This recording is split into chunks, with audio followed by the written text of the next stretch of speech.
Aku tahu ada seseorang dari masa lalu yang datang ke kehidupan kamu, tapi kamu udah nikah. Yuk kita kaji sama-sama dengan tarot.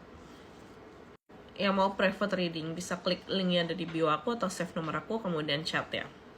Aku tahu sih kalau di sini kamu lagi mungkin baru-baru deket sama orang dari masa lalu, sama-sama curhat, dan ternyata dia juga curhatannya sama, lagi susah sama pasangannya, lagi pusing sama pasangannya, sampai dia ada kenyamanan sama kamu.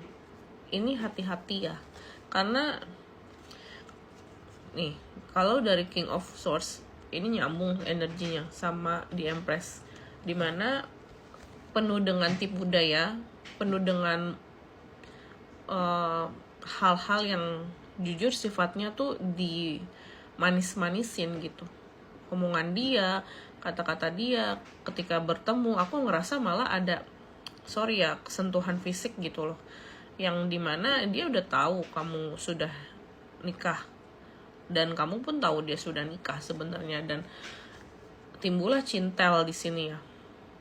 Aku ngerasa banyak hal yang sebenarnya secara kenyataan pahit, tapi dimanis-manisin sama dia selama dia bisa mendapatkan kamu gitu.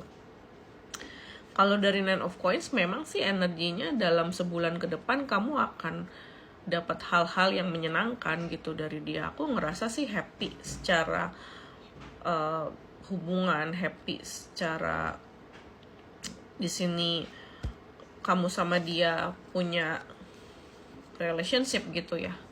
Tapi masalahnya apakah ini dampaknya benar-benar baik secara real untuk kamu?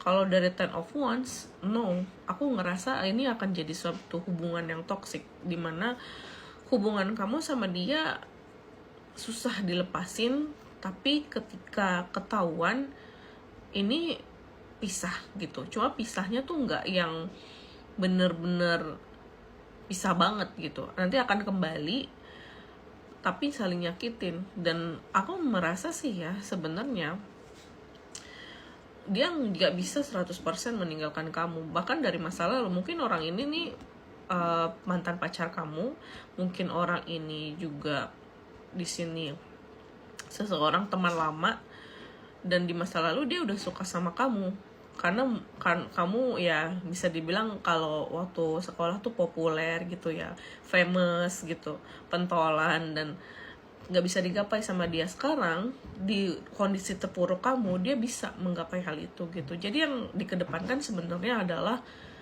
egonya, yang dikedepankan sebenarnya adalah keinginan dia untuk mencapai masa lalu yang bisa dibilang tuh nggak tercapai gitu, nggak tercapai di masa lalu, dan dia pengen capai hal itu. Dan aku ngerasa sih hubungan ini nggak sehat gitu ya. Sekian readingan dari aku kali ini, semoga membantu. Sampai jumpa di readingan selanjutnya.